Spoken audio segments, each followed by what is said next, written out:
हाय नमस्कार। आप सबों को फिर से इलाहाबाद के जितने सारे छात्र हैं हम फिर से उनका स्वागत करते हैं ऑनलाइन क्लास जो कांस्टेंट वीडियो प्रोग्राम है। अगर वीडियो प्रोग्राम कांस्टेंट जो चल रहा है इसमें किसी भी तरह की कोई भी अगर असुविधा आप लोगों को हो रही हो मेरे व्हाट्सएप पे मैसेज जरूर करते रहिएगा ताकि आपका फीडबैक मैं जानता रहूं और अपने क्लास को थोड़ा सा और लिबरल बनाता रहूं। देखिए, अभी तक जो क्लास हुई है वो तो एक नॉर्मल क्लास थी, परिचय से संबंधित था, यानी भारत का भूगोल शुरू हुआ था लेकिन हमने परिचय कहा था। तो वास्तव में मैंने आपसे सबसे पहले जो इंट्रोडक्टरी क्लास में हमने आपसे जिक्र किया था कि भारत के भूगोल की शुरुआत होती है भारत के भूमि से, और भारत की भूमि कैसी है यानी इसकी चट्टान का स्वरूप कैसा है इसको हम देखेंगे। जैसे कहा जाता है कि भारत की चट्टान नई है या पुरानी है, तो कुछ लोग जानते हैं कि भारत में सबसे पहले, अगर मैं कहूँ कि सबसे पहले अस्तित्व किसका था, दक्षिण भारत का था या उत्तर भारत का, तो आप कहेंगे कि विंध्याचल पर्वत से ऊपर, यानी भारत में जो विंध्याचल पर्वत है उससे ऊपर समुद्र हुआ करता था और उससे नीचे का जो पार्ट है वही सबसे प्राचीन पार्ट है। तो हमें देखना होगा कि पूरे इंडिया में यानी भारत में जो चट्टानें हैं वो कितनी प्राचीन है, कौन सी चट्टानें हैं जो सबसे पुरानी है और कौन सी चट्टानें हैं जो सबसे नई है। तो कहा जाता है चट्टानों का स्वरूप जानना और उनका काल जानना, यानी काल किस काल में बने हैं या किस उषा कल्प में बने हैं या कल्प में बने हैं, किस समूह के चट्टान, इसके बारे में जानना बहुत जरूरी है। क्योंकि अगर चट्टान की प्राचीनता को अगर आप नहीं जानेंगे, इसका मतलब ये हुआ कि चट्टान की प्राचीनता अगर आपसे छूट गई, ये चैप्टर अगर छूट गया, तो चट्टान से आप जानते हैं मिट्टी का निर्माण होता है और मिट्टी किस तरह की होगी उसका भी स्वरूप पहचानना आपके लिए दिक्कत होगा। दूसरा, भारत में कहा जाता है कि बहुत सारे खनन क्षेत्र हैं। अब खनन क्षेत्र हैं तो खनन का भी स्वरूप, कहाँ पे लोहा मिलेगा, कहाँ पे माइका मिलेगा, कहाँ पे आपका चूना पत्थर मिलेगा, कहाँ पे आपका सोना मिलेगा, कहाँ पे हीरा मिलेगा, तो ये सब जो क्षेत्र है ये इसी काल अनुक्रम से संबंधित है। यानी जो चट्टान जितनी पुरानी होती है उसमें उसी तरह से खनन क्षेत्र का भी विकास हो जाता है, इम्पोर्टेंट उसमें खनिज पाए जाते हैं। तो हम यहाँ पे चट्टानों को उनकी प्राचीनता के आधार पे पहले बांटेंगे कि भारत के पूरे भूभाग में कौन सी चट्टान है और कितनी पुरानी चट्टान है, उनका एक क्रम बनाएंगे। तो आइए सबसे पहले हम जानते हैं कि भारत की चट्टानों का स्वरूप, क्योंकि चट्टान हमारे लिए बहुत ही महत्वपूर्ण रखता है। इसी से खनन क्षेत्र का भी संबंध होता है और इसी से कहा जाता है कि मिट्टी का भी संबंध होता है। तो आइए सबसे पहले हम देखते हैं हमारे इंडिया की जो चट्टान है उसको हम कैसे बांटते हैं। देखिए, कहा जाता है जब से पृथ्वी बनी है तो हमने आपको सौरमंडल में बताया था कि जितने भी ग्रह हैं सब सूर्य से निकले हैं। तो सूर्य से निकले और धीरे धीरे ठंडे हो गए। तो सबसे पहले अगर ठंडे होने से या मैग्मा से जिस चट्टान का निर्माण हुआ होगा वो सबसे पहली चट्टान होगी। तो अगर मैं कहूँ वो सबसे पहली जो चट्टान बनी थी उसको कौन सा चट्टान कहेंगे, तो उसी को कहते हैं हम आर्कियन की चट्टान। यानी अगर आपसे क्वेश्चन पूछा जाए कि विश्व की सबसे प्राचीनतम चट्टान किसको मानते हैं आप, तो आर्कियन नाम दिया गया है, आपको याद करना है। तो याद कर लीजिए उसको, आर्कियन की चट्टान सबसे पुरानी चट्टान मानी जाती है। अब उसके बाद धारवाड़ की चट्टान, तो धारवाड़ जो चट्टान है वो बाद में बनी। क्यों बनी बाद में, ये भी बहुत प्राचीन चट्टान है धारवाड़, लेकिन कहा जाता है पृथ्वी पे सबसे पहली अवसादी चट्टान है। जैसे सपोज कीजिए मैग्मा से या उसके शीतलन से सबसे पहले पृथ्वी बना, तो सबसे पहले जो चट्टान बनी उसको आर्कियन कहे। लेकिन अगर आर्कियन चट्टान पे चट्टान टूट जाते हैं धूप के संपर्क में आके या दबाव के संपर्क में आके चट्टानें टूट जाती हैं और बहिर जा सकती हैं, जैसे पवन है, नदियां हैं, उसको कहीं और बिछा देती है। तो एक बहुत पहले ये प्रोसेस जो हुआ, सबसे पहले जो प्रोसेस हुआ उसमें सबसे पहले अवसादी चट्टान बनी होगी। तो सबसे पहले जो अवसादी चट्टान बनी वो आर्कियन के बाद बनी, जिसको हमने धारवाड़ चट्टान के नाम से जाना। इसलिए आप देखेंगे कि ये जो धारवाड़ चट्टान है इसका रूपांतरण बहुत ज्यादा हो चुका है, ये अपने स्वरूप को खो चुकी है। यहाँ पे अभी हम हल्का हल्का यानी थोड़ा थोड़ा संक्षेप कर रहे हैं, फिर हम डिटेल में चलेंगे। तो धारवाड़ सबसे पहली अवसादी चट्टानें, याद रखिएगा। और इसमें सबसे ज्यादा खनिज मिलते हैं, यानी खनिजों में सबसे समृद्ध है। अगर आपसे पूछा जाए सबसे पुरानी चट्टान कौन है, तो आर्कियन की चट्टान। लेकिन अगर आपसे पूछा जाए कि सबसे ज्यादा खनिजों में समृद्ध चट्टान कौन है, कौन से समूह की चट्टान है या कौन सा ग्रुप है, तो वो है धारवाड़ समूह। इस आधार पे, यानी चट्टानों को उनकी प्राचीनता के आधार पे हम यहाँ देखिए कई भागों में बांटते हैं। देखिए, पहला आपका जो हेडिंग है ये है geological structure of India, Bharat का भूगर्भिक इतिहास। यहां से हम शुरू कर रहे हैं, भारत का भूगर्भिक इतिहास। अब देखिए, इन भारतीय चट्टानों का अगर आप वर्गीकरण करते हैं, जैसे मैंने आपको यहाँ पे ये वर्गीकरण किया है, तो आपको भी अपने नोटबुक में इस पॉइंट का डिटेल करना है, भारतीय चट्टानों का वर्गीकरण। तो भारतीय चट्टानों का वर्गीकरण में सबसे पहले अति प्राचीन समूह की चट्टानें जो सबसे पहले बनी है, यहाँ पे जो सबसे पहले जो चट्टान बनी है अति प्राचीन समूह की चट्टानें, उसको हम देखेंगे। जो अति प्राचीन समूह की चट्टानें हैं, याद रखिएगा 400 से 140 करोड़ वर्ष पूर्व बना है। याद रखिएगा 400 से 140 करोड़ वर्ष पूर्व बना है जो अति प्राचीन समूह की चट्टानें है। बहुत पुरानी चट्टान जिसको हम कहते हैं, जिसमें दो चट्टान को शामिल किया गया है, एक तो आर्कियन की चट्टान और दूसरा धारवाड़ की चट्टान। सबसे पहला है आर्कियन की चट्टान, फिर है धारवाड़ की चट्टान। तो अगर आपसे पूछा जाए आर्कियन, तो ये सबसे पुरानी है, उसके बाद कौन सी है, तो धारवाड़ की है। याद रखिएगा, ये अति प्राचीन समूह की चट्टान है। सबसे पहले बनने वाली चट्टानों में आर्कियन है, और उसके बाद इसके टूटने से और जमा होने से धारवाड़ बनी है, और इसमें खनिज सबसे ज्यादा पाए जाते हैं। तो अति प्राचीन समूह है। उसके बाद हम दूसरा जब क्लासिफिकेशन करते हैं, वर्गीकरण करते हैं, तो पुरान समूह की चट्टानों में करते हैं। पुरान समूह की चट्टान, याद रखिएगा, ये विश्व के चट्टानों का वर्गीकरण नहीं है, विश्व के चट्टानों का वर्गीकरण नहीं है, ये विश्व में हमारे भारत की चट्टानों का वर्गीकरण है। हम विश्व के चट्टानों की तुलना करेंगे, विश्व के चट्टानों के भूगर्भिक इतिहास से इसकी तुलना करेंगे। आप अभी उस पर बने रहिए। तो पुरान समूह की चट्टान ये है जो अति प्राचीन समूह के चट्टान के बाद बनी है।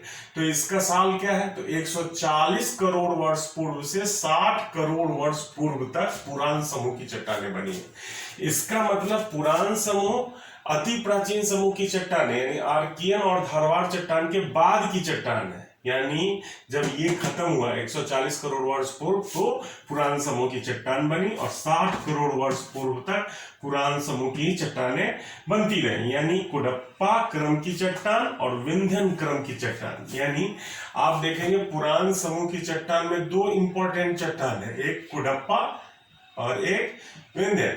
अब अगर आपसे कहा जाए कि इसमें पहले कौन बनी है, तो पहले कुडप्पा का निर्माण हुआ है और दूसरा विंध्यन क्रम की चट्टानों का निर्माण हुआ है।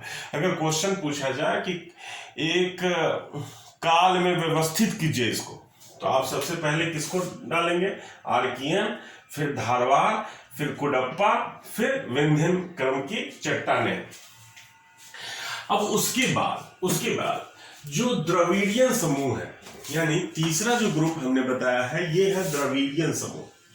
ये देखिए 60 से 30 करोड़ वर्ष पूर्व ये द्रविड़ियन समूह की चट्टानें। द्रविड़ियन समूह की चट्टान का निर्माण कब हुआ है, पुरान समूह की चट्टान के बाद 60 करोड़ वर्ष पूर्व के बाद 30 करोड़ वर्ष तक द्रविड़ियन समूह है, द्रविड़ियन समूह है।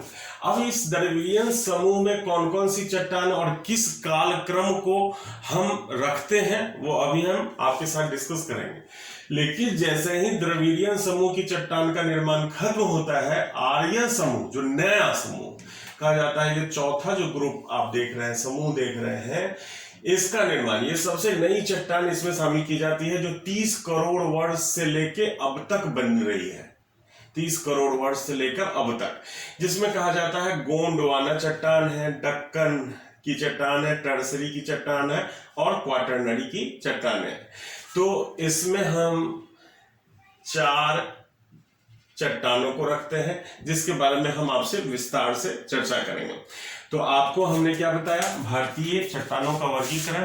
तो भारतीय चट्टानों का वर्गीकरण 4 तरह से किया जाता है, 4 समूहों में किया जाता है। सबसे पहले रखा जाता है अति प्राचीन समूह की चट्टानें, उसके बाद पुरान समूह की चट्टानें, उसके बाद द्रविड़ियन समूह की चट्टानें, उसके बाद आर्यन समूह की चट्टानें।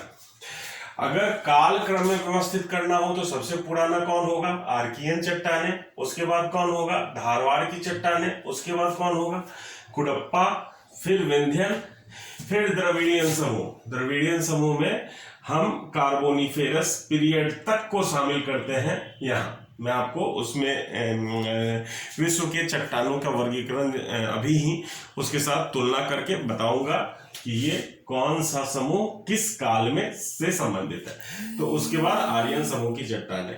तो इस क्रम में आपको याद कर लेना है, 4 समूह है, अति प्राचीन में 2 है, पुरान समूह में ये 2 है, द्रविड़ियन समूह में जो बताऊंगा अभी डिटेल में वो है, आर्यन समूह में ये है।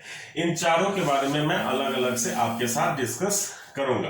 तो अब हम आपको भारत के चट्टानों के कालक्रम को एक व्यवस्थित रूप से विश्व के चट्टानों के कालक्रम से तुलना करके बताते हैं कि कैसे चला है हमारा इतिहास।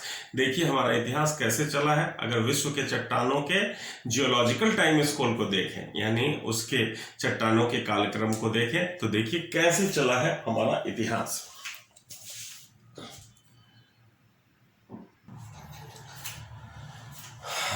देखिए हमने ये जो अभी टेबल बनाया है, इसको सबसे पहले तो आपको राइट डाउन करना है, पूरा राइट डाउन करना है अपने पेपर में, यानी आपने नोटबुक में ये जो टेबल हमने आपको बनाया है ये पूरा राइट डाउन आपको करना है। राइट डाउन करने के लिए मैं 2 मिनट का समय दे रहा हूँ, आप इसको राइट डाउन कर लीजिए।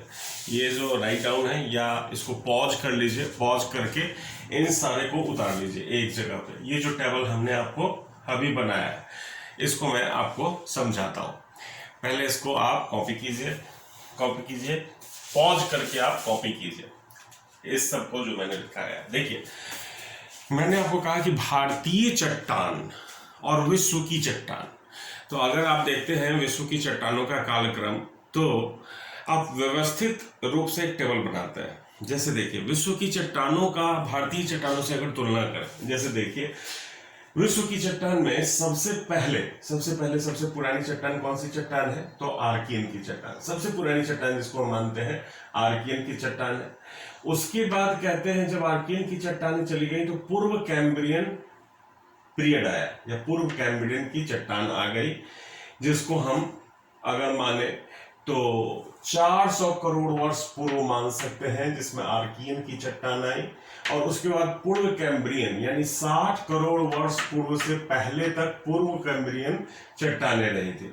और इन दोनों पीरियड को, यानी आर्कियन और पूर्व कैम्ब्रियन के पीरियड को हम अति प्राचीन काल की चट्टानों में शामिल करते हैं।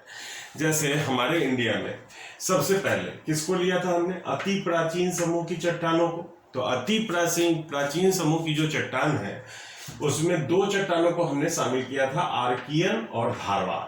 तो आर्कियन और धारवाड़, इसका संबंध ज्यादातर आर्कियन और पूर्व कैम्ब्रियन दोनों से है। आर्कियन और धारवाड़ अति प्राचीन समूह में शामिल होता है, जो विश्व के क्लासिफिकेशन में आर्कियन और पूर्व कैम्ब्रियन में ही शामिल है। लेकिन अति प्राचीन समूह के बाद हमने पुरान समूह की चट्टानों के बारे में जिक्र किया था, आपसे याद होगा। प्राचीन समूह के बाद हमने पुरान समूह, तो भारत में ये पुरान समूह जो कुडप्पा है और विंध्य है। तो याद रखिएगा मैंने कहा था आर्कियन से लेकर विंध्यन तक की अगर बात की जाए तो 400 करोड़ वर्ष पूर्व से लेकर 60 करोड़ वर्ष पूर्व तक विंध्यन चला है। तो इसका मतलब है कि ये चारों पीरियड आर्कियन, धारवाड़, कुडप्पा, विंध्यन इन्हीं दोनों में शामिल है। इसके बाद ये Cambrian, Ordovician, Silurian, Devonian, Carboniferous और इवन पर्मियन तक कौन सी चट्टान आ जाती है भारत की, द्रविड़ियन चट्टान कहते हैं इसको। यानी ये द्रविड़ियन की चट्टान है। तो द्रविड़ियन की चट्टान का पीरियड क्या है, कैम्ब्रियन है ऑर्डोविशियन है, सिल्यूरियन है, डिवोनियन है, कार्बोनिफेरस है। यहाँ तक की चट्टानों का जिक्र द्रविडियन की चट्टान में करते हैं, जो भारतीय समूह की चट्टान है। जबकि ये दो समूह जो अति प्राचीन समूह है और प्राचीन समूह है, इसको पूर्व कैम्ब्रियन और आर्कियन में ही शामिल करते हैं। ठीक है, इसके बाद हमने आपको बताया था जैसे कार्बोनिफेरस और पर्मियन के बाद ट्रियासिक, जुरासिक और क्रिटेशियस आ जाता है, तो पर्मिनियन तक इवन आप शामिल कर लीजिए द्रविडियन की चट्टान में। उसके बाद जितनी भी चट्टान है सब आर्यन समूह की चट्टान होती है। तो आर्यन समूह में जो सबसे पहले हमने बताया था गोंडवाना की चट्टान। तो गोंडवाना की चट्टान का निर्माण ट्रियासिक और जुरासिक काल में हुआ है, ट्रियासिक काल और जुरासिक काल में। जबकि क्रिटेशियस काल में डक्कन ट्रैप का निर्माण हुआ है, क्रिटेशियस काल में डक्कन ट्रैप का निर्माण हुआ है। और आर्यन समूह में ही आप आएंगे तो डक्कन ट्रैप के बाद हमने टर्सरी की चट्टान बताई थी। तो टर्सरी की चट्टानें इन 3 युग में बनी है, जैसे इयोसीन, ओलिगोसीन, मायोसीन, प्लायोसीन। जैसे टर्सरी चट्टान हमारे इंडिया में टर्सरी चट्टान कहाँ है? हिमालय में है। तो हिमालय का जो निर्माण हुआ वो कहाँ से शुरू हुआ है? इयोसीन पीरियड से या सीनोजोइक कल्प से शुरू हुआ है। इन चारों को मिला दीजिए तो कल्प बन जाएगा। तो कल्प बहुत बड़ा होता है, उसके बाद काल होता है, उसके बाद फिर युग होता है। तो सीनोजोइक कल्प में ये बना है आपका Himalaya, Eocene, Oligocene, Miocene, Pliocene, जिसको इंडिया में टर्सरी चट्टान के नाम से जानते हैं, आर्यन समूह की ही चट्टान है। लेकिन इसका काल 7 करोड़ से 1 करोड़ तक है। उसके बाद जो सबसे नई चट्टान है, जिसको हम नूतन कहते हैं, सबसे नई, वो 2 चट्टान है जो प्लीस्टोसीन और होलोसीन है। तो होलोसीन सबसे नई है, जिसका निर्माण 10 लाख वर्ष पूर्व से लेकर अब तक हो रहा है। 10 लाख वर्ष पूर्व से लेकर अब तक जो भी चट्टान बन रही है वो होलोसीन काल में ही बन रही है। और उस चट्टान को हम क्या कहेंगे? क्वाटरनरी समूह की चट्टान, क्वाटरनरी समूह की चट्टान। तो यहां देखिए, विश्व का जो क्लासिफिकेशन है चट्टानों का, जो काल है ये है, ब्लैक से लिखा हुआ। तो विश्व के चट्टानों का काल इससे लिखा हुआ है, भारत के चट्टानों का काल इसमें रेड कलर में लिखा हुआ है। जिस काल में विश्व का जो पीरियड शामिल है उसको इधर मैंने तीर के द्वारा इंडिकेट कर दिया गया है। अब इस टेबल को आपको पहले नोट कर लेना है ताकि आपको पता चले कि भारतीय चट्टानें, ये आर्कियन, धारवाड़, कुडप्पा, विंध्य किनसे संबंधित है? तो ये आर्कियन और पूर्व कैम्ब्रियन से संबंधित है। जबकि द्रविडियन की चट्टानें किस युग से संबंधित है? तो ये 5 period Cambrian, Ordovician, Silurian, Devonian, Carboniferous, इससे संबंधित है। उसके बाद आप देखिएगा जब आर्यन समूह में गोंडवाना आएंगे तो गोंडवाना का जो संबंध है वो ट्रियासिक और जुरासिक से संबंधित है। ट्रियासिक और जुरासिक काल में गोंडवाना का निर्माण हुआ है, गोंडवाना चट्टान का निर्माण हुआ है। लेकिन डक्कन ट्रैप अगर पूछा जाए किसमें बना है तो क्रिटेशियस पीरियड में बना है, क्रिटेशियस काल में। और टर्सरी की चट्टान का निर्माण कब हुआ है? तो ये 4 पीरियड जो देख रहे हैं आप, 4 period, Eocene, Oligocene, Miocene, Pliocene, इसमें टर्सरी की चट्टान बनी। और क्वाटरनरी समूह जो है ये सबसे नूतन है, ये प्लेस्टोसीन और होलोसीन में बना। तो अगर आपसे पूछा जाए सबसे नवीन युग कौन है तो होलोसीन, यानी सबसे नवीन चट्टान किसको कहेंगे? तो क्वाटरनरी समूह की चट्टान सबसे नवीन चट्टान मानी जाती है। सबसे नवीन चट्टान क्वाटरनरी समूह की चट्टान है। तो इसको आप पहले राइट डाउन कर लीजिए अपने नोट में, इसको बना लीजिए ताकि आपको पता चले कि भारत की कौन से चट्टान का समूह, कौन से चट्टानों का संबंध किस युग से है, ये यहाँ पे लिखा हुआ है। तो इसको पहले राइट डाउन कीजिए, फिर हम आगे बढ़ते हैं।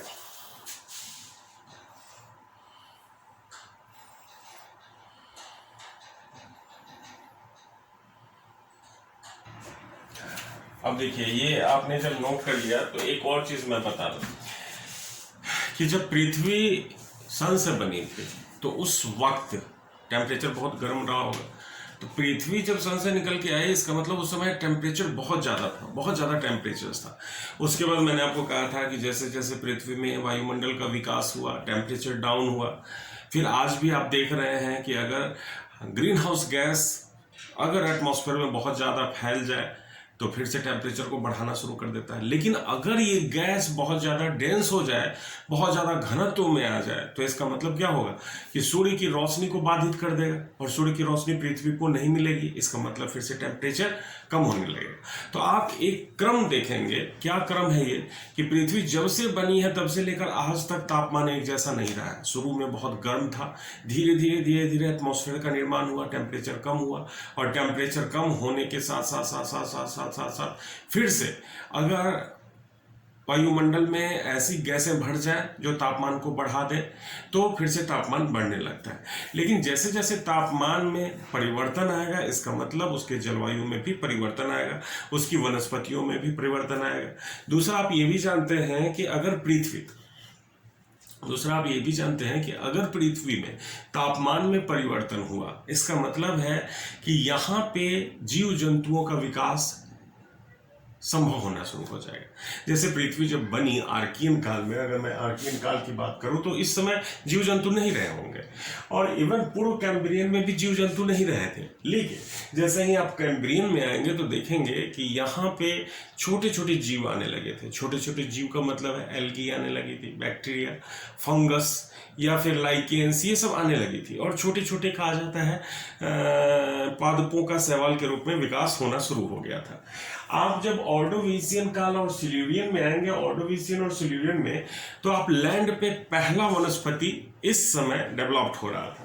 और कहा जाता है कि ऑर्डोविशियन सिल्यूरियन में आप आएंगे तो यहाँ पे लैंड का कहा जाता है भूमि पे छोटे छोटे वनस्पतियों का विकास हो रहा था। लेकिन जब फॉरेस्ट के रूप में तब्दील हुआ तो वो काल कौन सा काल था? डिवोनियन में। तो डिवोनियन में देखा गया कि पृथ्वी पूरे जंगल से भर गई थी। अब अगर मैं कहूँ डिवोनियन में मत्स्य काल भी कहा जाता है, डिवोनियन को मत्स्य काल भी कहा जाता है। तो मत्स्य काल में बहुत ज़्यादा मछलियां थी। इसका मतलब है कि डिवोनियन काल में पूर्ण रूप से समुद्र का विकास हो चुका था।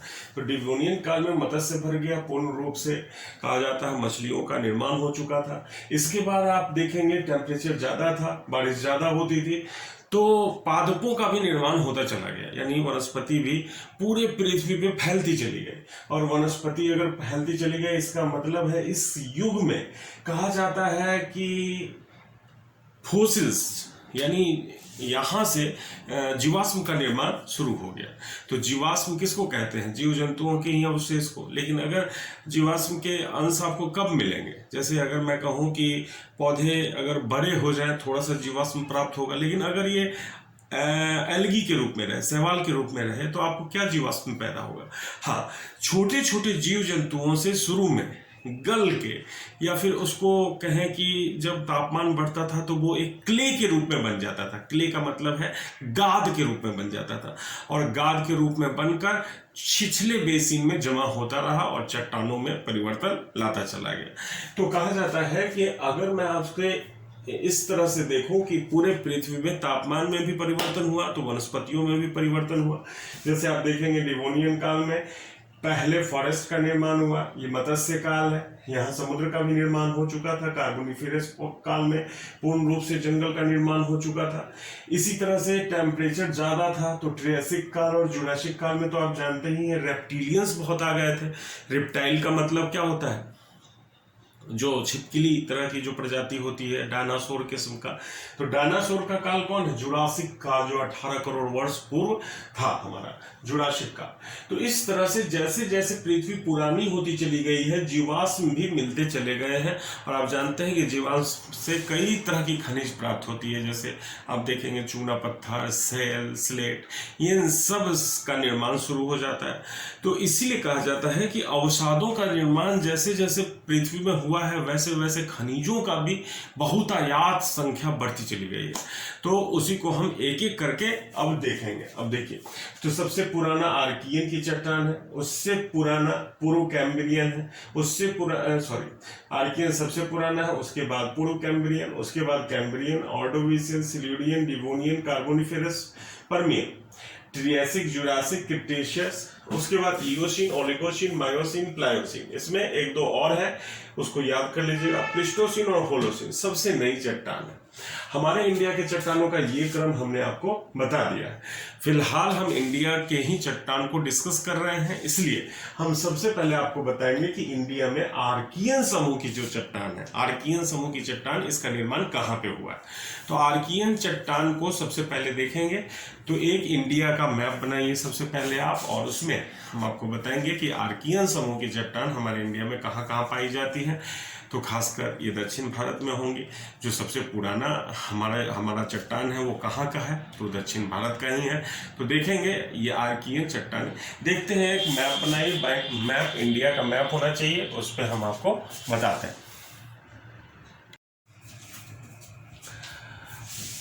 आइए अब हम बात करते हैं आर्कियन की चट्टानों के बारे में। देखिए, हमने आपको कहा कि पृथ्वी जब से बनी तब से लेकर आज तक किन किन चट्टानों ने अपना रूप बदला है, कौन कौन सी चट्टानें हैं। तो सबसे प्राचीन चट्टान हमने आपको क्या कहा था, आर्कियन की चट्टान। तो आर्कियन की चट्टान का मतलब क्या है कि इसका निर्माण कैसे होगा इसका कूलिंग प्रोसेस से होगा। कूलिंग प्रोसेस किसका, यानी पृथ्वी जब बनी तो मैग्मा के शीतलन से सबसे पहले जो चट्टान बनी, उसी चट्टान को हमने नाम दिया है, कौन सी चट्टान, यानी आर्कियन की चट्टान। तो आर्कियन की चट्टान सबसे पहले बनी है, इसका मतलब है कि सबसे ज्यादा क्षेत्र इसका कहां पे होगा, दक्षिण भारत में होगा कि उत्तर भारत में होगा, तो दक्षिण भारत में होगा, क्योंकि दक्षिण भारत सबसे पुराना है। सबसे पुराना जो विंध्यन के नीचे का जो ट्रायंगुलर पार्ट है, जिसको सबसे पहले आप गोंडवाना के नाम से जानते थे, वो सबसे प्राचीन है। तो यहीं सबसे ज्यादा इसकी चट्टानें, आर्कियन की चट्टानें फैली हुई है, जो 400 करोड़ वर्ष पूर्व से बननी शुरू हुई थी। अब देखिए, इस चट्टान में कहा जाता है इस चट्टान का फीचर्स क्या है। तो यहां देखिए, सबसे पहले आपको इंडिया का मैप बनाना होगा, और मैप में आर्कियन चट्टानों को हमने यहाँ पे सेट किया हुआ है। सबसे ज्यादा इसका क्षेत्रफल जो है ये दक्षिण भारत में है। दूसरा, दक्षिण भारत में जितनी भी आर्कियन की चट्टानें हैं, यूं कहिए कि ये पहले आग्नेय चट्टान थी, उसी आग्नेय चट्टान का नाम आर्कियन चट्टान है। जो आग्नेय चट्टान सबसे पहले बनी उसको आर्कियन चट्टान कहते हैं। लेकिन ये आग्नेय चट्टान अपना रूप चेंज कर चुकी है, वो अपने प्राथमिक रूप में अब नहीं है। अधिकतर प्रायद्वीपीय भारत में है, लेकिन प्रायद्वीपीय भारत में सभी नीस के रूप में कन्वर्ट हो गई है। यानी आप कहेंगे कि ग्रेनाइट का स्वरूप अब चेंज होकर नीस बन गया, यानी इसका 2/3 भाग, यानी 2/3 भाग नीस के रूप में कन्वर्ट हो चुका है। तो आर्कियन की चट्टानों का कहाँ विस्तार है, यहाँ देख लीजिए। तो आपको नोट्स बनाते समय क्या क्या लिखना है अपने नोट्स में, मैं आपको बता देता हूँ। सबसे पहले हेडिंग दीजिए, आर्कियन की चट्टानें, जिसका निर्माण कब से शुरू हुआ है, 400 करोड़ वर्ष पूर्व से। इसका मतलब पहला आग्नेय चट्टान है ये, जो प्राचीन हो चुकी है, आर्कियन है, सबसे प्राचीन। इसलिए अगर पूछा जाए पहला क्वेश्चन, सबसे प्राचीन चट्टान कौन सी है, तो आर्कियन की चट्टान सबसे प्राचीन। देखिए, आर्कियन शब्द का यूज सबसे पहले कौन किया था, तो जेडी डाना ने किया था। जेडी डाना ने कभी कभी पूछा जाता है। दूसरा, निर्माण पृथ्वी के शीतलन प्रक्रिया से हुआ है, यानी फिर शुरुआत में शीतलन प्रोसेस में क्या होता है, मैग्मा नीचे से ऊपर आता है और पृथ्वी ठंडी होते लगती है, क्योंकि आप जानते हैं कोई भी चीज ठंडी होती है तो नीचे से मैग्मा ऊपर आता है या एनर्जी रिलीज करती है। तो मैग्मा के शीतलन प्रोसेस से इसका निर्माण हुआ है। अब दूसरा, सर्वाधिक क्षेत्रफल कहाँ है इसका, प्रायद्वीपीय भारत में। दक्षिण भारत के अधिकतर आर्कियन चट्टान अब नीस में तब्दील हो चुकी है। दूसरा, बहुत प्राचीन आग्नेय चट्टान है। तो बहुत प्राचीन आग्नेय चट्टान में आपको क्या क्या मिल सकता है, तो इस बहुत प्राचीन आग्नेय चट्टान में आपको कुछ खनिज बहुत ही डोमिनेटेड रूप में मिलते हैं, जैसे हॉर्नब्लेड, अब्रक, ग्रेफाइट, नीस, सिलिमिनाइट, क्लोराइट। ये खनिज इसमें पाए जाते हैं जहां जहां इसका। अब इसका विस्तार देखिए कहाँ है, तो देखिए इसका विस्तार कर्नाटक में है, तमिलनाडु में है, आंध्र प्रदेश में है, मध्य प्रदेश में है, छत्तीसगढ़ में है, राजस्थान के दक्षिण पूर्वी भाग में है, और याद रखिएगा मेघालय में, उत्तर पूर्वी राज्य में आप देखेंगे तो इसका सबसे ज्यादा विस्तार मेघालय में है। उत्तर पूर्वी राज्य में और कहीं नहीं है, लेकिन मेघालय में। इसके अलावा आप अगर कहेंगे कि दक्षिण भारत के अलावा क्या उत्तर भारत में पाया जाता है, तो हाँ बिल्कुल पाया जाता है कि उत्तर भारत में आप देखेंगे हिमालय के, मुख्य हिमालय के ये बिल्कुल गर्भ भागों में पाया जाता है, इसलिए मुख्य हिमालय के गर्भ भागों में ये आर्कियन की चट्टानें पाई जाती है। तो आर्कियन की चट्टान आपको अपने नोटबुक में लिखना है और ये सारे फैक्ट्स जो मैंने कॉन्साइज रूप में आपको बताए हैं आपको लिखने हैं और नोट्स बनाना है। आर्कियन चट्टान के बाद हम धारवाड़ चट्टानों के बारे में आपको थोड़ा सा बताएंगे। तो धारवाड़ की चट्टानों में अब आइए, धारवाड़ की चट्टानें अब आपको हम बताते हैं। अब आइए हम धारवाड़ की चट्टानों में आते हैं, क्योंकि आर्कियन की चट्टान के बाद और आर्कियन की चट्टान के टूटने से कौन सी चट्टान का निर्माण हुआ, तो आर्कियन की चट्टान के टूटने से उसके अवसादीकरण से धारवाड़ की चट्टान का निर्माण हुआ। तो धारवाड़ अति प्राचीन समूह में ही शामिल है। तो धारवाड़ चट्टान के बारे में कहा जाता है कि ये पृथ्वी पर बनने वाली सबसे पहले अवसादी चट्टान है। लेकिन ये अवसादी रूप अब नहीं है इसका, क्योंकि ये इसका रूपांतरण हो चुका है और कई जगह पे सिस्ट में कन्वर्ट हो गई है, सेल में कन्वर्ट हो गई है या नीस में कन्वर्ट हो गई है। तो ये अब रूपांतरित रूप में पाई जाती है। अत्यधिक रूपांतरण से भी इसमें जीवाश्म नहीं पाए जाते हैं। और जीवाश्म नहीं पाए जाने का एक और कारण है कि उस वक्त बहुत ज़्यादा कुछ जीव जंतुओं का समावेश पृथ्वी में नहीं हुआ था, टेम्परेचर भी बहुत ज़्यादा था, रहने लायक स्थिति नहीं थी, वायुमंडल में बहुत ज़्यादा गर्माहट थी। इसके कारण कहा जाता है कि इसमें जीव जंतु नहीं थे, तो जीवाश्म नहीं बने थे। अब अगर मैं कहूँ कि धारवाड़ चट्टान के बारे में आपको क्या क्या नोट्स में तैयार करना है, तो सबसे पहले एक इंडिया का मैप बनाइए। ये इंडिया के मैप में धारवाड़ का सीडिंग कीजिए, कहाँ कहाँ धारवाड़ की चट्टानें हैं, इसका विस्तार कहाँ कहाँ हुआ है। तो धारवाड़ का मतलब है इसका सबसे पहले जो इसकी खोज की गई थी, तो कहाँ की गई थी, तो ये धारवाड़ जिला है, कर्नाटक में सबसे पहले इसकी खोज हुई है। तो देखिए आपको नोट्स में भी इन सब चीज़ों का जिक्र करना है। सबसे पहला पॉइंट इसके बारे में लिखना है, सर्वप्रथम कर्नाटक के धारवाड़ जिला में इसको पाया गया था, यहीं से शुरुआत हुई है। दूसरा, अगर आपसे पूछा जाए पृथ्वी की सबसे पहली अवसादी चट्टान कौन सी है, तो यही है धारवाड़ कर्म की चट्टान है। और सबसे ज्यादा इसका रूपांतरण हुआ है, इसलिए खनिजों में सर्वाधिक समृद्ध चट्टान है, सबसे ज्यादा खनिज इसमें पाए जाते हैं। आर्थिक रूप से भी अगर पूछा जाए सबसे ज्यादा महत्वपूर्ण चट्टानें कौन सी हैं, तो ये धारवाड़ की चट्टान है। इनका निर्माण कैसे हुआ, तो देखिए आर्कियन चट्टान जब बनी तो जाहिर सी बात है जब पृथ्वी का शीतलन हुआ तो सारे मैग्मा ठंडे हो गए, लेकिन समतल के रूप में तो हुए नहीं होंगे। कुछ भूसन्नतियाँ भी रही होंगी, कुछ गहरे पार्ट भी रहे होंगे, कुछ ऊंचे वाले पार्ट रहे होंगे। तो ऊंचे पार्ट से नीस को, सिस्ट को तोड़ के या अवसाद बना के नदियों ने, पवनों ने इन सबको छिछले बेसिन में या समुद्र के तल में जमा कर दिया और समुद्र के तल में प्रथम अवसादी चट्टान का निर्माण हुआ। इसलिए ये भूसन्नति अथवा गहरे सागरों में नीस एवं सिस्ट के निक्षेपण से बने हैं। तो ये जो आपका पॉइंट वाइज मैंने आपको नोट्स बना ही दिया है, उसको लिखना है यहाँ पे। इसके अलावा मैंने आपको बताया है कि इसमें जीवाश्म नहीं पाए जाते, क्योंकि अत्यधिक इसका रूपांतरण हुआ है। इसका रूपांतरण, इसमें जीवाश्म नहीं पाए जाते हैं क्योंकि अत्यधिक रूपांतरण हुआ है। उस वक्त जीव जंतु भी नहीं थे, ये भी एक कारण हो सकता है।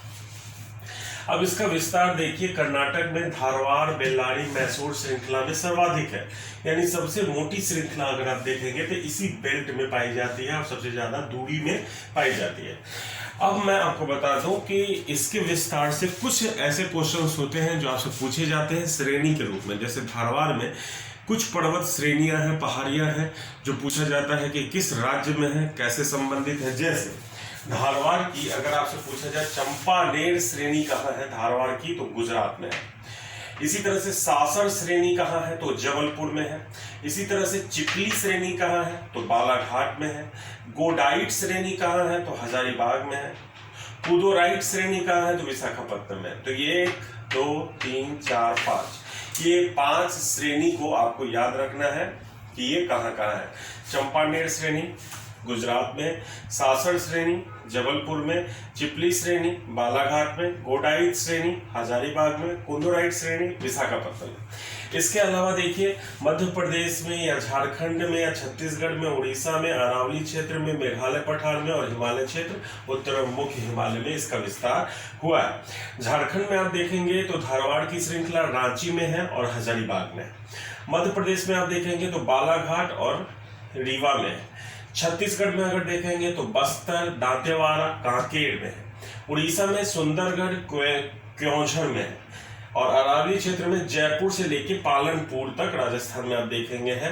मेघालय पठार में है, मेघालय में, हिमालय क्षेत्र में कुछ मुख्य हिमालय में शामिल है और कुछ आप देखेंगे ये जो पार्ट आपका हिमाचल प्रदेश का और पंजाब का कुछ क्षेत्र इसमें शामिल है। यहाँ धारवाड़ की श्रृंखलाएं या चट्टानें पाई जाती है। तो आपको इस तरह से तैयार करना है अपना नोट्स जो मैंने बोर्ड पे लिखा हुआ है। जाहिर सी बात है आप तैयार कर लेंगे। धारवाड़ कहा जाता है खनिजों के रूप में काफी समृद्ध माना जाता है। खनिजों के रूप में अगर काफी समृद्ध है, इसका मतलब है खनिज क्या हो सकते हैं जो आपके यूज में, और सबसे महंगे महंगे खनिज है जैसे सर्वाधिक चट्टानों का अगर रूपांतरण होता है तो उसमें कहा जाता है जो मेटालिक रूप है या धातु रूप है वो चट्टानें बहुत ज्यादा पाई जाती है। जैसे आप देखिएगा इसमें सोना पाया जाता है, तांबा पाया जाता है, लोहा पाया जाता है, मैग्नीज, जस्ता, टंगस्टन, सीसा, अबरक, संगमरमर, कोबाल्ट। यानी कहा जाए कि धारवाड़ खनिजों के रूप में सबसे अच्छी चट्टान मानी जाती है। जहाँ जहाँ धारवाड़ की चट्टानें फैली हुई हैं वहाँ वहाँ खनिजों में समृद्धता आई हुई है। तो ये सारी चीज आपको नोट्स बनाने हैं। धारवाड़ की चट्टान और आर्कियन चट्टान यानी अति प्राचीन समूह की भारत की चट्टान समाप्त हो गई। अब हम पुरान समूह में आते हैं, कुडप्पा समूह और विंध्यन समूह की चट्टानों को देखते हैं। तो सबसे पहले आइए कुडप्पा समूह की चट्टानों का जिक्र हम करते हैं यहाँ पर।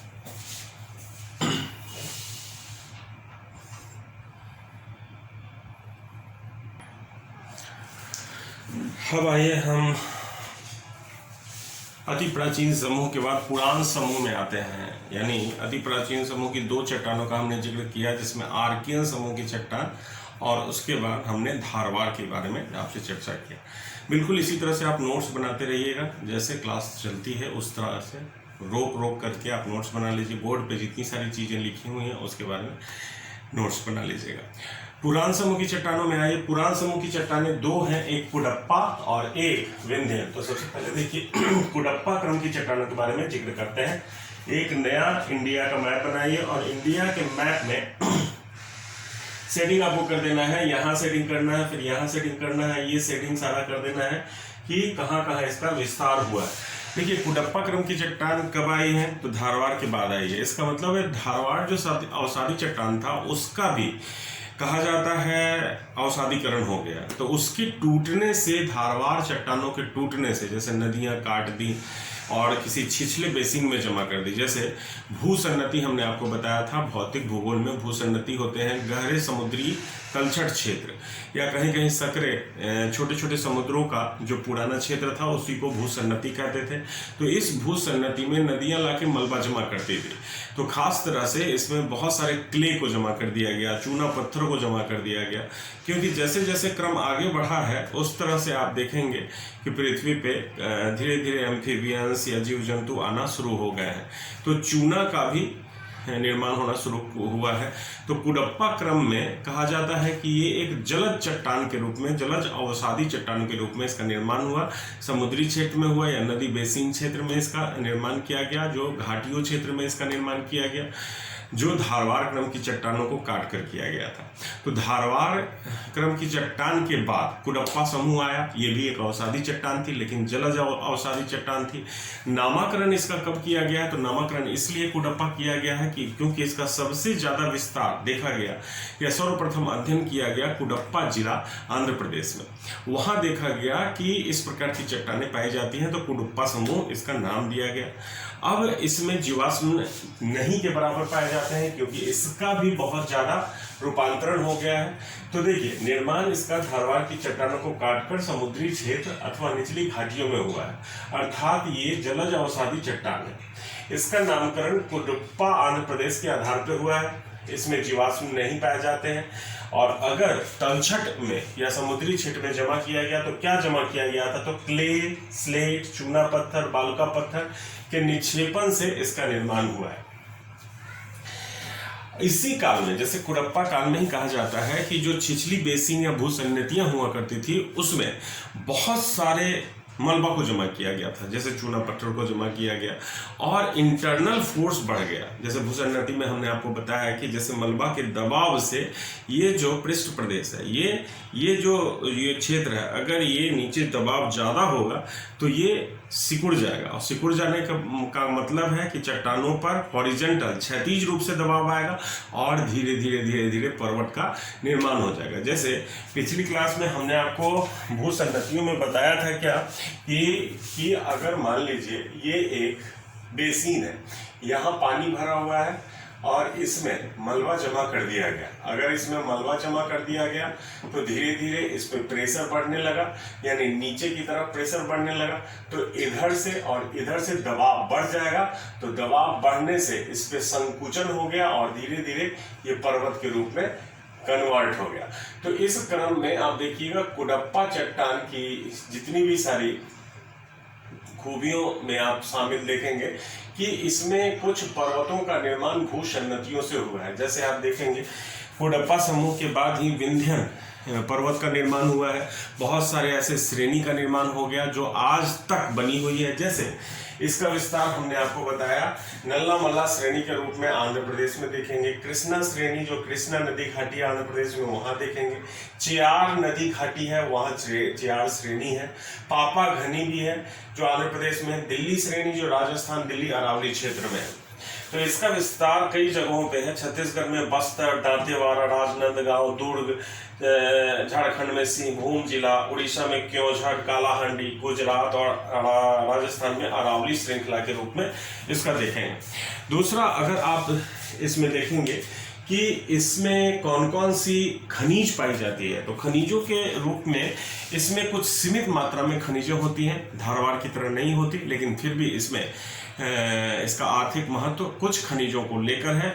उस खनिजों को का आर्थिक महत्व यहाँ पे देखिए, मैं आपको बता रहा हूँ, यहाँ पे देखिए।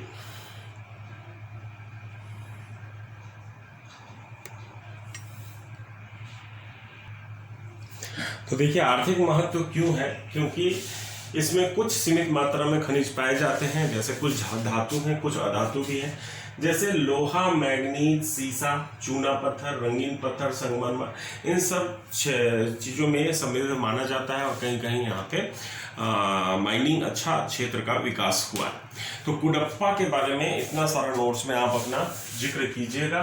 कुडप्पा समूह की चट्टान के बाद या कुडप्पा क्रम की चट्टान के बाद हम पुरान समूह की चट्टान में ही आते हैं। दूसरे विंध्यन क्रम की चट्टानों को देखिए। विंध्यन क्रम की चट्टान, विंध्यन क्रम की चट्टानों को देखते हैं। अब आइए पुरान समूह की चट्टान में विंध्यन क्रम की चट्टानों को देखते हैं। देखिए सबसे पहले याद रखिएगा कि जो भी चीज़ें चट्टानें आप पढ़ रहे हैं उसका एक नोट्स बनना चाहिए जिसमें एक चट्टानों का क्रम आपको याद रहना चाहिए। सबसे पहले हमने बताया था आर्कियन चट्टानें जो सबसे पुरानी चट्टान थी। उसके बाद उसके टूटने से बना कौन सी चट्टान, तो धारवाड़ की चट्टान। धारवाड़ की चट्टान के टूटने से बना कौन सी, कुडप्पा की चट्टान। कुडप्पा की चट्टान के टूटने से बना विंध्यन की चट्टान। यानी अब हम विंध्यन की चट्टानों के बारे में जिक्र करेंगे। देखिए कहा जाता है कि यहाँ पे इस क्षेत्र में यहाँ पे एक पर्वत का निर्माण हुआ है, विंध्यन पर्वत, और उस विंध्यन पर्वत के नमूने का साक्ष्य जब लिया गया तो इसी विंध्यन पर्वत के नमूने का साक्ष्य लिया गया तो उसमें देखा गया बहुत सारे चूना पत्थर हैं, स्लेट हैं, क्ले हैं, चीका मिट्टी है, बहुत सारे हैं। तो देखा गया कि इस जिस युग में बने हैं ये पुरान समूह के चट्टानों के युग के समानांतर थी। आप जानते हैं कि पुरान समूह की चट्टानें जो बनी हैं वो 1400 से 600 मिलियन वर्ष पूर्व, यानी कि 140 करोड़ वर्ष पूर्व से लेके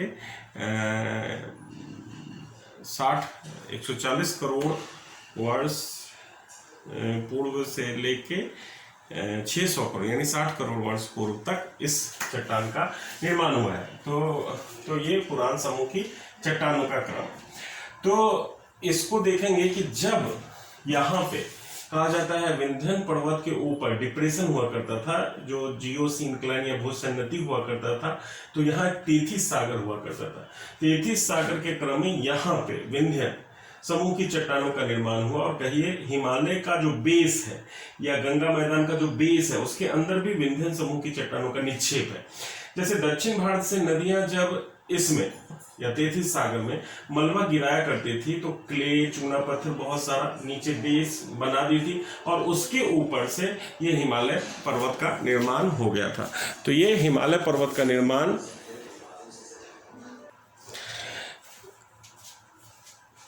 इसका मतलब ये हुआ कि यहाँ विंध्यन पर्वत के ऊपर जो तैथिस सागर है, तैथिस सागर में क्ले का, चूना पत्थर का ये दक्षिण भारत से नदियों ने जमा किया और यहाँ अत्यधिक दबाव के कारण हिमालय पर्वत का निर्माण हुआ।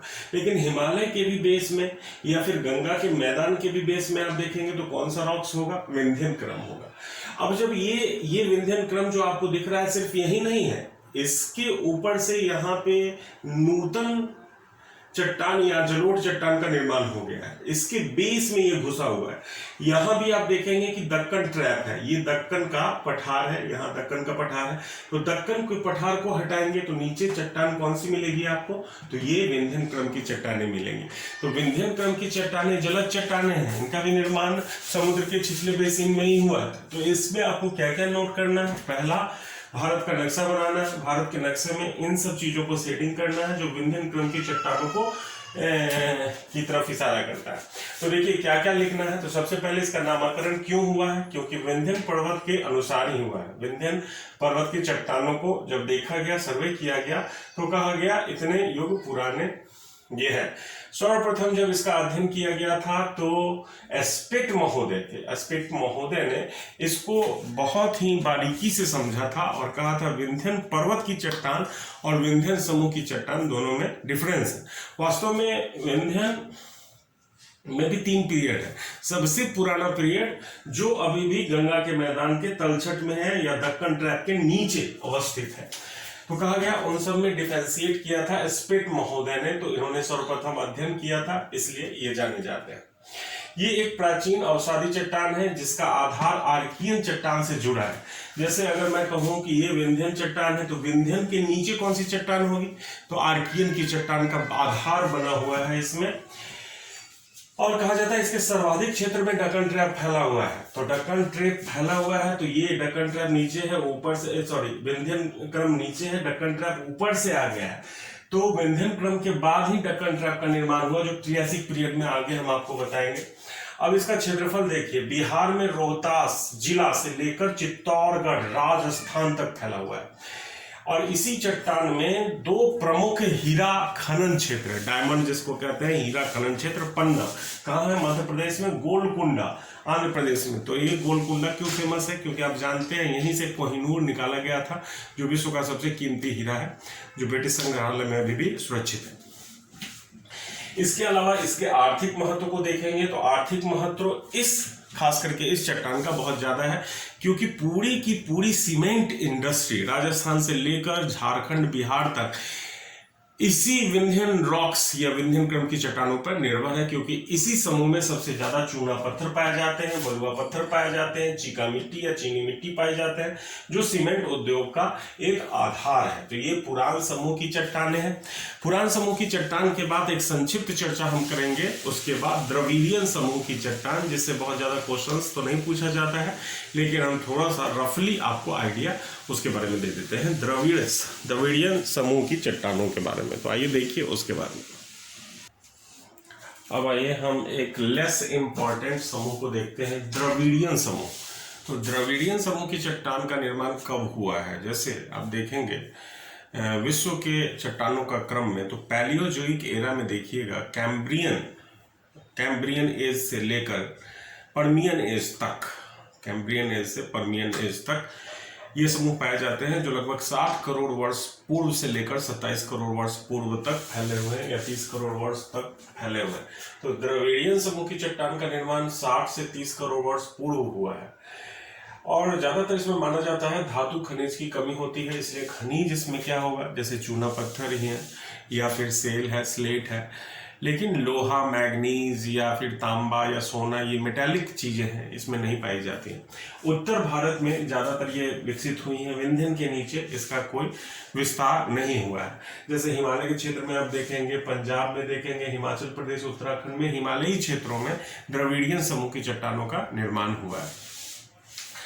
तो इसमें खास करके कौन कौन से युग को शामिल किया गया है? कैम्ब्रियन युग, ऑर्डोविशियन युग, सिल्यूरियन युग, डेवोनियन और कार्बोनिफेरस युग। जिसमें आप देखेंगे, मैंने आपको बताया था कि कैम्ब्रियन युग में फोसिल्स शुरू हो गए थे। तो कैम्ब्रियन युग में फोसिल्स शुरू हो गए थे, तो इसलिए इसमें जीवाश्म की अधिकता पाई जाती है। कैम्ब्रियन युग में शैवाल का निर्माण होना शुरू हो गया था। ऑर्डोविशियन में वनस्पतियां अब फैलनी शुरू कर दी थी लैंड पर। सिल्यूरियन और ऑर्डोविशियन में लैंड पर वनस्पतियां आनी शुरू हो गई थी। डेवोनियन काल में फॉरेस्ट का निर्माण हो गया था और समुद्र का निर्माण हो गया था। और मत्स्यन काल यानी मछलियों का सर्वाधिक संख्या में विकास यहाँ पे हुआ था। इसके बाद कार्बोनिफेरस काल में फॉरेस्ट इतना ज्यादा हो गया था कि यहाँ कोयले का निर्माण बहुत ज्यादा संभव हुआ था, इसलिए कार्बोनिफेरस काल को हम कोयले के निर्माण का काल भी कहते हैं। और ये सब उत्तर भारत में हिमालय के क्षेत्रों में इनका विकास शुरू हो गया था। उस समय से लेकर पर्मियन यानी कार्बोनिफेरस युग तक को हम द्रविड़ियन समूह की चट्टानों में शामिल करते हैं। इसमें जो मुख्य खनिज होते हैं ये धातु नहीं होते, इसलिए इनका आर्थिक महत्व तो बहुत कम है। तो द्रविड़ियन समूह की चट्टानों का बहुत ज़्यादा विकास नहीं हुआ है। बस ये समझिएगा कि ये किस किस युग में ये द्रविड़ियन समूह को जाना जाता है। तो कैम्ब्रियन से लेके पर्मियन, जो मैंने शुरू में टेबल बताया है, उसमें आप देखेंगे कैम्ब्रियन से लेकर पर्मियन युग तक के काल को हम द्रविड़ियन समूह की चट्टानों में शामिल करते हैं। दक्षिण भारत में इसका बहुत ज़्यादा विस्तार नहीं हुआ है। उत्तर भारत में कहीं कहीं इसका विस्तार है, जो घाटियों में, जैसे लाहौल स्पीति घाटी, हिमालय के घाटियों में इसका विकास हुआ है। कुछ कार्बन कोल क्षेत्र है जैसे शिवालिक रेंज है, उसमें इस सब का विकास हुआ है। तो द्रविड़ियन समूह के चट्टान के बाद हम अब चर्चा करेंगे आर्यन समूह की चट्टान, क्योंकि कभी कभी आपसे क्वेश्चन ये पूछा जा सकता है। तो आर्यन समूह की चट्टानों पर आइए देखते हैं क्या क्या क्वेश्चन आपसे पूछे जा सकते हैं। ये जो मैंने आपको मैप दिया है द्रविड़ियन समूह का, ये विंध्यन का है, इसको आप साफ कर लीजिएगा। ये द्रविड़ियन समूह की चट्टान का नहीं है, तो द्रविड़ियन समूह की चट्टान का मैप यहाँ पे नहीं दिया गया है। ये पहले वाला विंध्यन वाला ही था, इसलिए द्रविड़ियन समूह की चट्टानों में का मैप आपको नहीं बनाना है। अब आइए हम आते हैं आर्यन समूह की चट्टानें। आर्यन समूह की चट्टान, अब देखिए आर्यन समूह की चट्टान कहा जाता है। ये आर्यन समूह की चट्टान नई चट्टानों में शामिल है, लेकिन फिर भी इसका भी युग बहुत पुराना है। जैसे मैंने आपको कहा कि 30 करोड़ वर्ष पूर्व से लेकर अब तक जो युग चल रहा है या अब तक जो समय चल रहा है, उसको आर्यन समूह में हम शामिल करते हैं। जैसे उसका सबसे आर्यन समूह में सबसे पुराना जो चट्टान समूह है उसको हम गोंडवाना कहते हैं। गोंडवाना कहते हैं। कितना पुराना है ये आप बैक जाइए, शुरू में हमने आपको बताया है। तो गोंडवाना का संबंध पहले समझिए क्या है। गोंडवाना नाम दिया गया है क्योंकि भारत का एक जनजाति समूह है और एक बड़ा समूह है। पहले सबसे बड़ा समूह हुआ करता था, अब शायद भील हो गया है।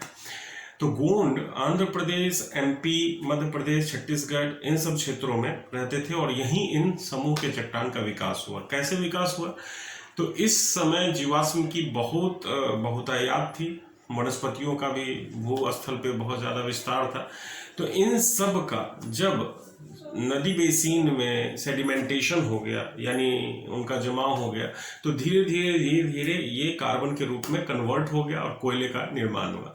तो इस समूह में आप देखेंगे कि इनकी चट्टानों में कार्बन की बहुत अधिकता होती है और यहाँ से कार्बन पद्धति से, यानी C12 या C14 पद्धति से चट्टानों के आयु निर्धारण में हमें बहुत ही सुविधा मिलने लगी। उससे पहले आप जाएंगे तो कुछ मेथड है, जैसे यूरेनियम मेथड है, उनकी टेक्नोलॉजी का इस्तेमाल किया जाता है, जिसमें यूरेनियम पद्धति में हर आणविक ऊर्जा में या रेडियो एक्टिव एलिमेंट में एक हाफ लाइफ होता है। जैसे यूरेनियम में आप देखेंगे 5200 साल में उसके एटम्स की संख्या आधी हो जाती है। तो इस आधार पे हम कहते हैं वो चट्टान इतने वर्ष पुराने हो गए। लेकिन ये बहुत ज़्यादा कारगर नहीं है। कार्बन पद्धति बहुत ही आयु निर्धारण में कारगर पद्धति मानी जाती है।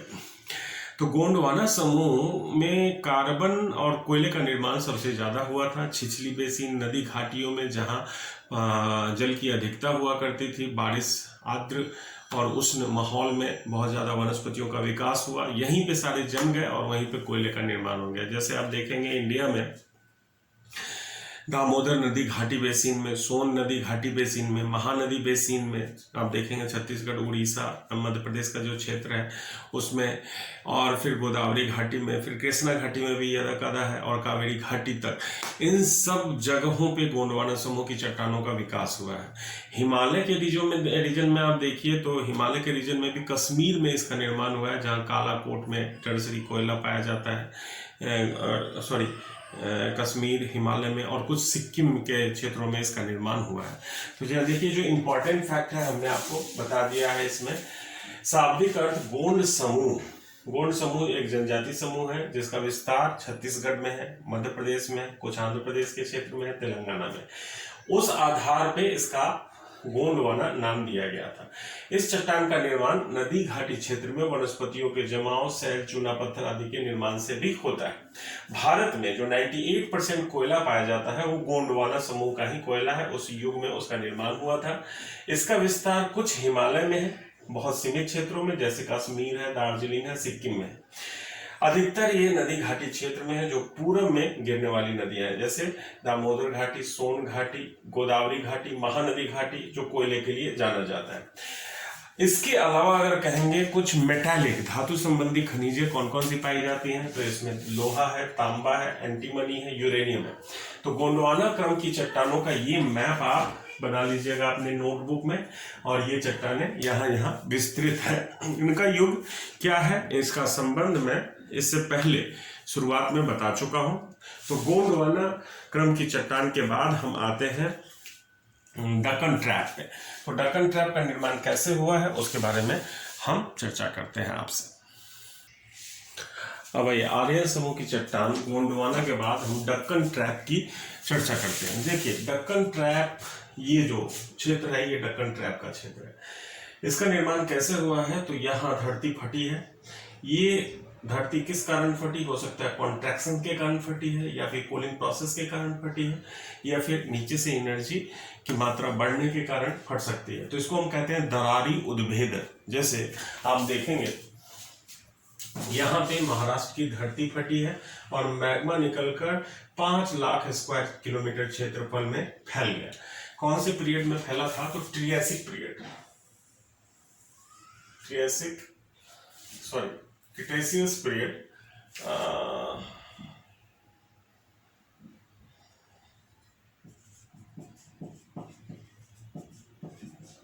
क्रिटेशियस पीरियड में इसका निर्माण हुआ।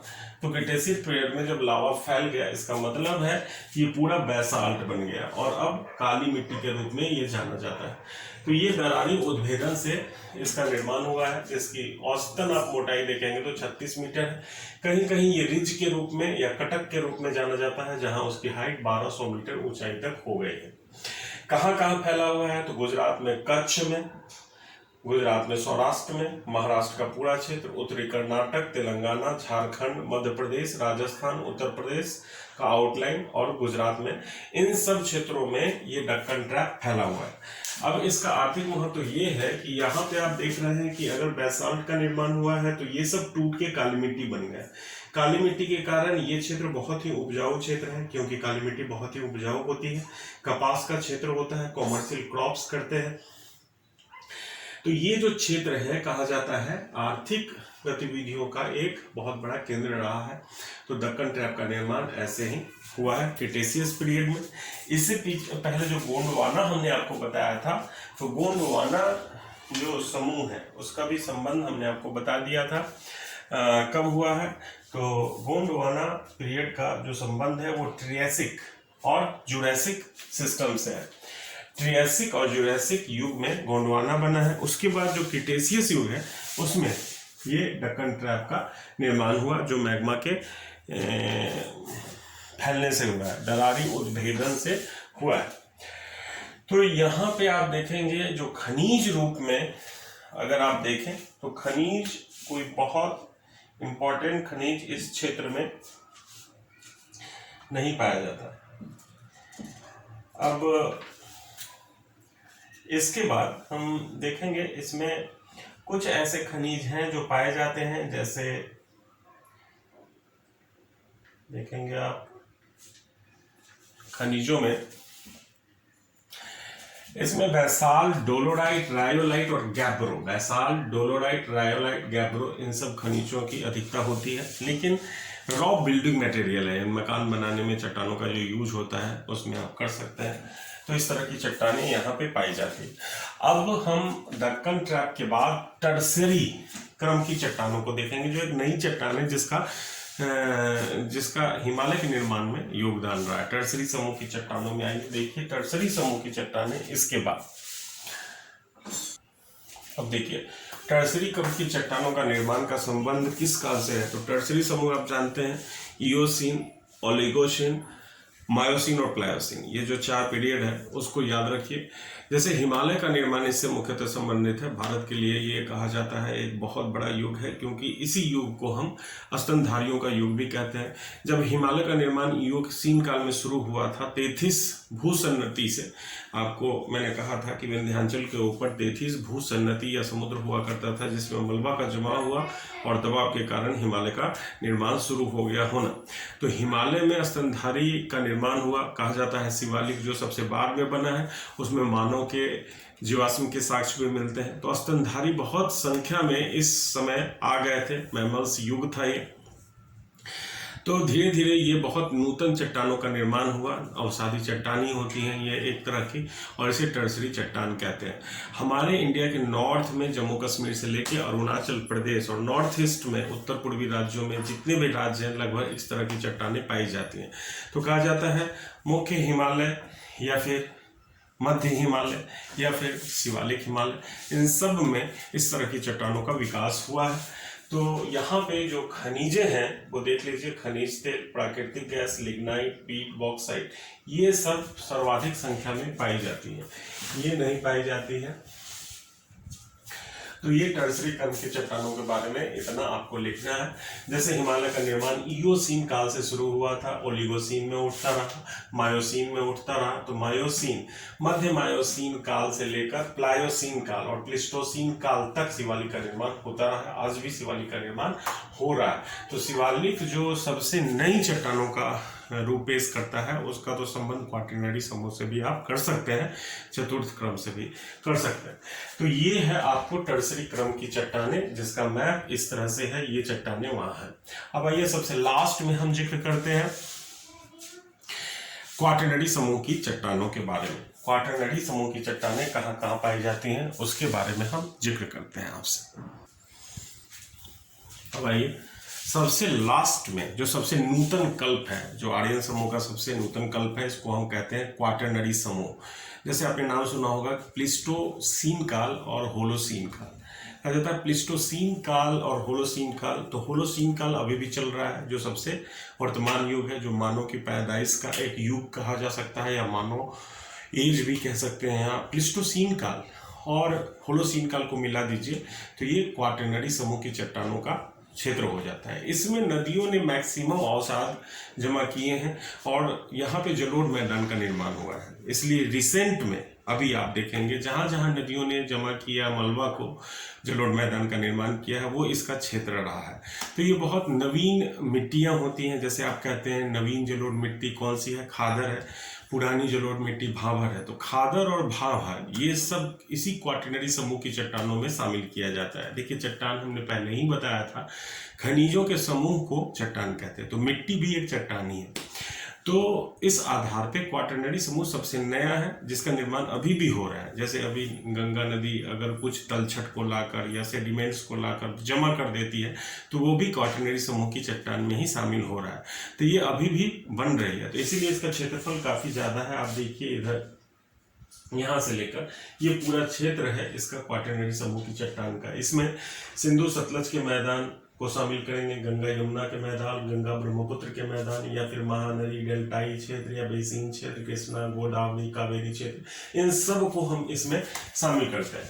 तो यहाँ देखिए कहा जाता है प्लेस्टोसीन काल को 4 हिमयुग का काल। तो भारत में जो हिमयुग आया है, जैसे आप कहते हैं गुंज, मिर्नल, रिस और वोर्म, ये 4 जो है हमारा क्या है हिमयुग है।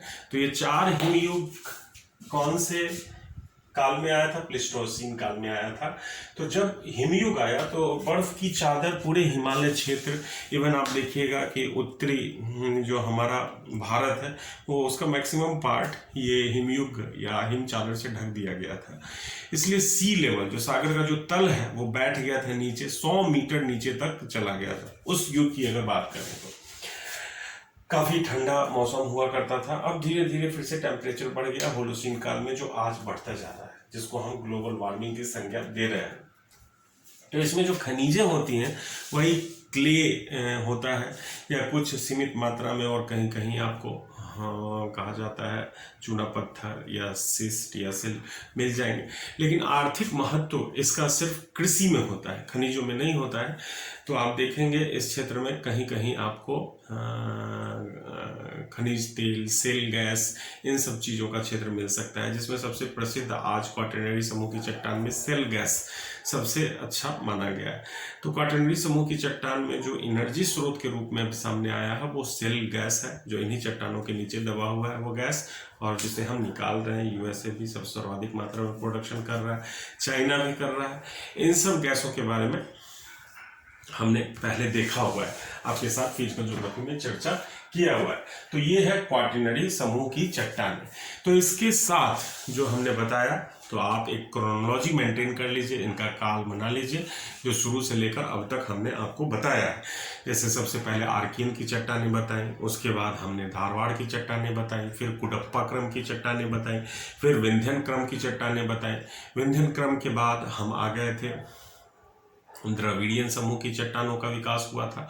उसके बाद हम आ गए थे गोंडवाना समूह में। गोंडवाना के बाद डक्कन ट्रैप का निर्माण हुआ, डक्कन ट्रैप के बाद टर्सरी समूह का निर्माण हुआ, टर्सरी समूह के बाद हम क्वाटरनरी समूह में चले आए। तो ये क्रोनोलॉजी आपको मेंटेन करना होगा। दूसरा, कभी कभी आप देखेंगे नेट जेआरएफ में खास करके ये फिगर पूछ दिया जाता है कि किन चट्टानों का ये फिगर है। तो फिगर जो मैंने आपको हर चट्टानों का दिया है वो जरूर आप अपने नोट्सबुक में मेंटेन कीजिए, और बोर्ड पे लिखे गए सारी जानकारी को आप जरूर मेंटेन कीजिए, ताकि आपका एक नोट प्रॉपर बन जाए।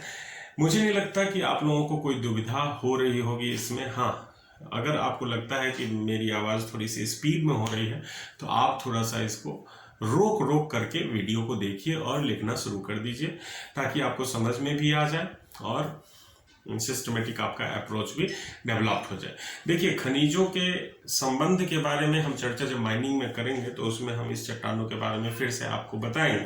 तो शुरू में इस चट्टान को बताने का उद्देश्य ये है ताकि मैं जब आपको मिट्टी के बारे में बताऊं तो आप समझ जाएं कि यहाँ पे कौन सी मिट्टी का निर्माण होगा, यहाँ पे कृषि किस ढंग की जाएगी, यहाँ पे क्लाइमेटिक कंडीशन क्या रहा होगा। इन सब को आप खुद ब खुद समझते चले जाएं। तो ये था आपका कालानुक्रम चट्टानों का, जो भारतीय संदर्भ में था, और उसकी तुलना हमने पहले चैप्टर के शुरुआत के पहले ही आपसे तुलनात्मक अध्ययन विश्व के चट्टानों के क्रम के साथ किया, ताकि अब आपको कोई किताबों में कंफ्यूजन नहीं रहे। देखिए, मैं भी जब इस चैप्टर को शुरू में पढ़ना शुरू करता था तो बहुत बोर्ड लगता था मुझे, क्योंकि मुझे समझ नहीं आता कि किसका क्रोनोलॉजी किसके साथ बिठाया जाए। कहीं ये आर्कियंस लिखा है, कहीं आर्कियन से शुरू होता है और विश्व का क्लासिफिकेशन अलग है, भारत के चट्टानों का क्लासिफिकेशन अलग है। तो बाद में जब मैंने इंटरलिंक किया तो सारा चीज़ समझ में आने लगा। आपको भी अब आ रहा होगा धीरे धीरे। इसको नोट्स बना के पढ़ना शुरू कीजिए, और क्वेश्चन बैंक हमेशा देखते रहिएगा कि कौन सा क्वेश्चन पूछा गया है इन सब चैप्टर से। हो सकता है टेस्ट सीरीज में मैं आपको इन सब के बारे में क्वेश्चन देता रहूँ। तो आज की क्लास यहीं समाप्त होती है। धन्यवाद। चट्टान को अच्छी तरह से कंप्लीट कीजिए। नेक्स्ट क्लास में हमारी मुलाकात एक नए टॉपिक के साथ होगी। धन्यवाद। Thank you very much.